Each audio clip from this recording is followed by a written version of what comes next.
So your task is to try and get all of them out before one of these finish those 5 squats. Does that make sense? So you can move without the ball. We're going walking, don't go nuts. So you basically have to communicate amongst yourselves to try and get all these guys out. You guys, once you're out, do your 5 squats, come back in. So what I've done there is put the constricted squatting in as their kind of entry. It could be anything. It could be they've got to do 5 press-ups. It could be they've got to do 5 jumps and lands, etc. Make sense? So we'll see it in action.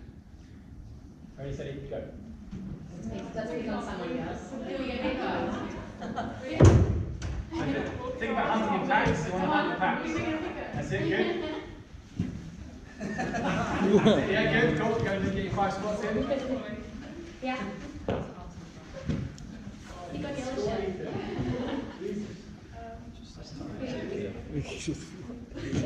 Yeah, just stay away, stay away.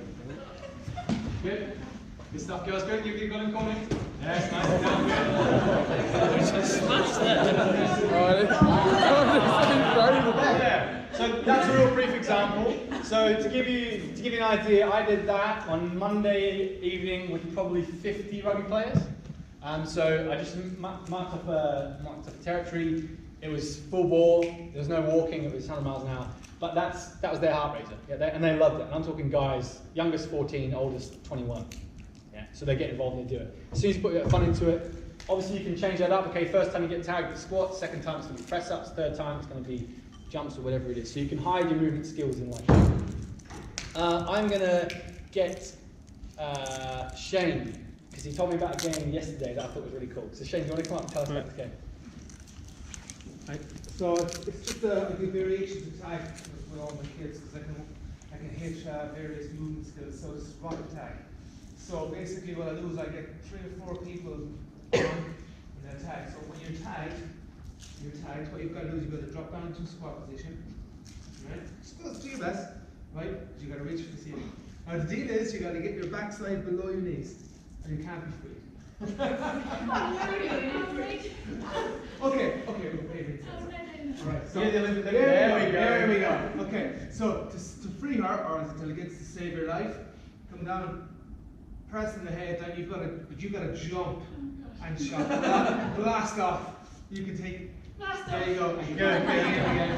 But look at all those boxes we're taking from here. Overhead squat, jumping from that position, and the kids love it. It's fun. So there you go. So there's a variation on that. 1, 2, 3. If you want to play, I'm going to do 30 seconds. Go, 30 seconds. Go. So yeah, you're tagging everybody else. So you can run now, that's it. There you go. Keep going, it's good. You gotta save them, guys. You're free, you gotta. There you go. That's it.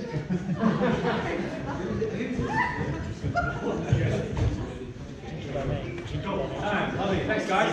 So there's little variations like that, just hide it in the game. Yeah. So a real simple one we play in Scotland, we call it toilet tig, which is basically if I get tigged, similar idea, I've got to go down in the toilet position to get freed, someone's got to flush me.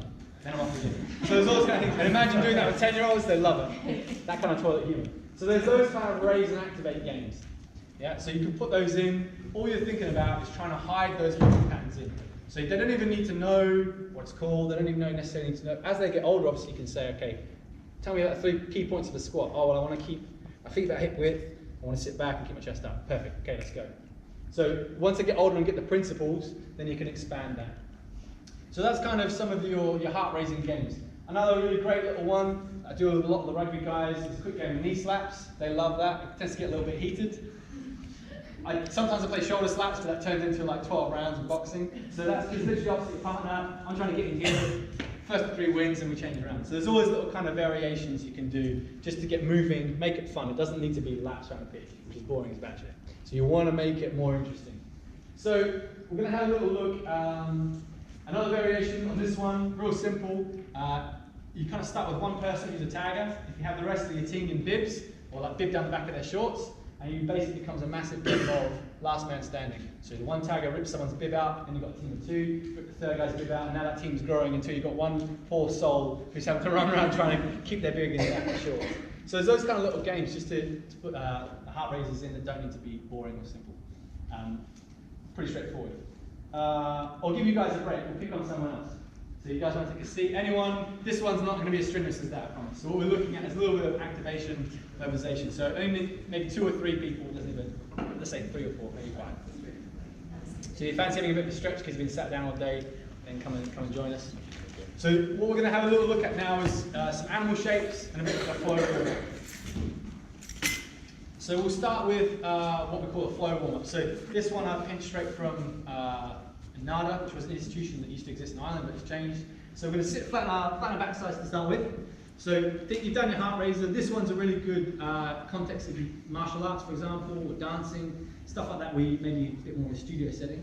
So all I want you to do, guys, start with your feet just sort of hip width apart. All you're going to do is fold one knee towards the ground, and the other. Yeah. So you're testing your internal rotation out, getting a little bit of mobility to those joints. We're going to add in little movements every minute or two. So what I want you to do now is as you come round, see if you can pop up with your hips. You're going to come round, pop up. Yeah? Cool. Good. So now you've got that, get a little bit more space. So what we're going to do is we come round, pop up, you're going to step through. Yeah? Back down, come round, pop up, step through. So you're getting a little bit of hip flexor stretch. Yeah? So we're gradually adding in those little movements. Yeah, so good, pop up, good, step through, bring that leg back down, rotate through. You'll see in the slides I've added a link for this because you won't remember it, but you can watch the full video there. So what you're going to do now when you pop up, with that leg down, I'm going to turn it, using my squat. Back down, through, rotate round back to the start. So I'm down, pop up, step through to my lunge, use the squat, down, step through, rotate. So by the end, this is pretty complicated. So you could start week 1, we're just going to start here. Week 2, then we're going to add this in. Week 3, you can just build it and build it and build it. Let's see how they get on. Good, good. Nice, nice. Very good, cool. So that's a basic flow warm-up. So I've got the link for that in the slides there. As I said, just drip feed it. Just go week 1, drip feed this. Week 2, we'll drip feed that. But obviously you need a bit of space for that, and a bit of attention in terms of players, so it's probably more appropriate for the adolescents, maybe a little bit later. We're going to have a look at another variation of that, so what I'm going to get you guys to do, we're going to stand up, we're going to add in a different kind of flow warm-up, similar idea, so we're still in that activation and mobilization kind of phase. So I'm going to get you to bend your hips, touch your toes, if you can, or your shins. From there you're going to walk out into a press-up, and then walk back to your feet. I'm just going to get you to do that two more times. So you're going to walk out, and then back up to your feet. Good. This time when we walk out, you're going to bring one leg up, outside your hands, one leg up, outside your hands, back to the start. Yeah, so you're doing what we call a Spider-Man. Here, back to the start, here, back to the start. Okay, good. The next move we're going to add in, here, see if you can touch your elbow on the floor, other side, elbow on the floor, back to the start. If you can only go over the shin, that's absolutely fine. So Spider-Man lunge, elbow to the floor, Spider-Man lunge, elbow to the floor, back to the start. Good. We're going to add in 2 more movements. So now when you go elbow to the floor, so once I'm here, elbow to the floor, now I'm going to rotate. Keep your eye on your hands, so we're getting a bit of thoracic rotation now through your spine. So it's here, reach to the sky, keep looking at your hand as you do it. Good. So here I'm getting a massive stretch in my calves as I walk out, hamstrings, glutes, hip flexors, my thoracic spine. So I'm ticking multiple boxes at once here. Real simple. Sometimes America calls this the world's greatest stretch because it does everything, but a bit cliche. Cool. The last one we're going to do. So now you're down to your toes, walk out, Spider-Man, elbow, rotate. Before you move on to your other side, you're going to bring this through, down to your glute stretch. Then back to the start. Here, over the floor, rotate through, round to your glute stretch, back to the start. See if you can add that one in.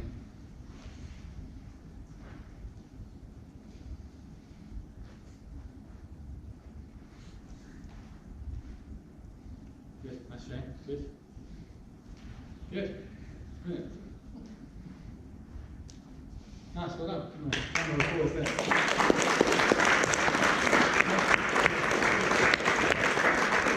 So there again, that's 2 different types of flow warm-ups. All you need to do is just drip feed that in. So we'll start with the inchworm. Week 2, we'll do the inchworm to the Spider-Man. Then we'll do elbow to the floor, through that, you're pretty much targeting everything. Everything anterior and posterior, you're getting really good activation, mobilization. So, real simple way, just drip feed that over time. And in 6 weeks, suddenly they'll remember the full thing, get one of them to lead it, give them a bit more autonomy, off they go. So, where's my first group? Let's get the girls out again. You're great. Keep you.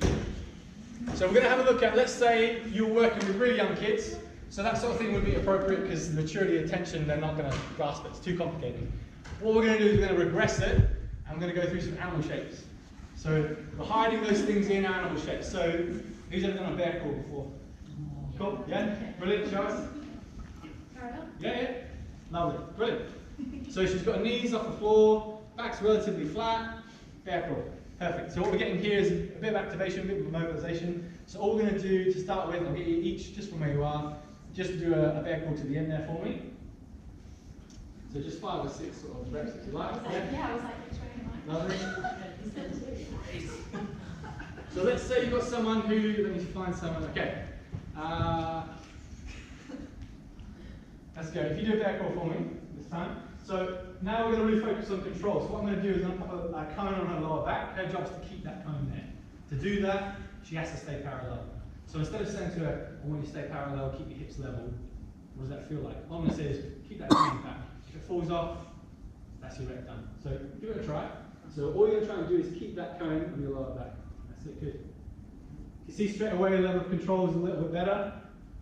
Yeah, so straight away we've got that kind of gist. What we could do with young kids is, what we get you to do, girls, you're going to bear crawl out, you're going to grab a cone each, and you're going to head back. So imagine you had 4 teams. Yeah? So we've got 4 teams, let's say we've got a group of 20 kids. So we're going to do it in teams. You're going to bear crawl out, kneel up, put the cone in your back, bear crawl back. Every time you drop the cone, you have to go back into the centre. Yeah? So we're going to do, let's say we do 60 seconds, the team with the most cone wins. So you're putting a game on it. Yeah? So give that a try. So we're going to bear crawl out, grab a cone, see if you can keep it on your back.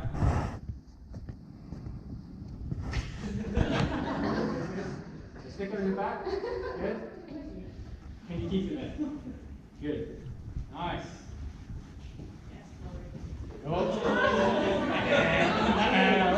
Cool, brilliant. You can stick the cones back in, that's fine. So bear crawl is an activation mobility exercise, absolutely no problems. So another movement pattern we can use is the crab. Anyone ever done a crab walk? You're going to say yes now. So crab walk, basically what we're going to do, you're going to go almost in a bridge position, hands and knees, and you're going to walk forward here.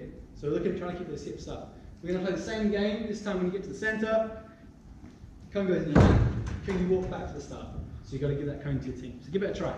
You just do 1 rep. So see if you can keep your bum up, can you walk to the centre, get the cone in the lap, walk it back. Good. So imagine you've got 20 or 30 kids doing this, you're getting that activation and mobilization in, they're having fun because they're with their mates playing a game. Maybe you can put the constraint up for the winner. There you go, job done. So that's how you can start to integrate those animal shapes. If you wanted to get a little bit more difficult, you could throw in an arabesque. We call it the flamingo. So basically when the flamingo gets to the start, he has to go down, get his cone, and then he's allowed to run back. But obviously it's got to be that control, so it can't just be grab it and walk. So you can throw in those ones. The best thing to do is ask the kids to come up with them, because they'll come up with ones you've never thought of. So I've had the frog, I've had all sorts. Real good one if you want to go to that potentiation, but you want to keep animal shapes, is the kangaroo, or the bunny. So what does a kangaroo do? Jumps and lands. Jumps and lands. So can you kangaroo forward? Can you kangaroo backward? So you just throw in those shapes. Yeah, so they don't need to know it's a jump, they don't need to know about jumping and landing, or squatting or lunging. Just hide it. That's what really good coaches do, they hide it, those other things.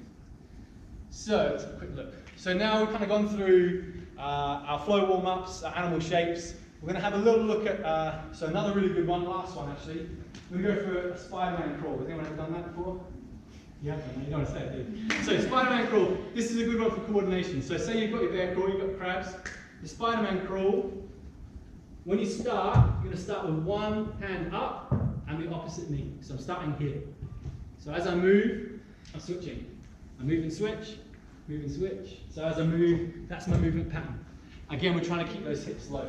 So let's see if we can Spider-Man crawl at the start. Don't worry about the cones, just do 3 or 4 good reps of Spider-Man. So opposite arm, good. So once we start to get a bit more coordinated, you'll see those arms and legs move together. Good? Yeah, good, good. Lovely, perfect. So you've got some different calling ideas there, different animal shapes, etc. You can hide those things in there. So what we're going to have a little look at is, so far we've not really used a whole load of kit that you wouldn't necessarily have as a coach. So maybe you want to work on some acceleration positions. So any athletics coaches? Who's athletics coaches? One or two, okay. So a kind of typical drill that we might use for teaching like good acceleration positions or teaching good kind of running posture would be like aim arches or razor kicks, etc. So you can do them kind of free form, or you could do them over a hurl, etc. So what we're going to do, it's really good for just general coordination. As a team, guys, we're going to go through this real simple. It's basically just a marching pattern. So as we march, we're going to go sideways over the hurdle. So what I'm going to get you to do is you're going to go opposite arm, opposite leg, opposite arm, opposite leg. So my idea is I want to stay really tall. So nice tall skeleton, I'm getting that coordination going. So if you want to give us a go, we'll go facing the audience, just one rep each and then we'll change it up. Ready to go.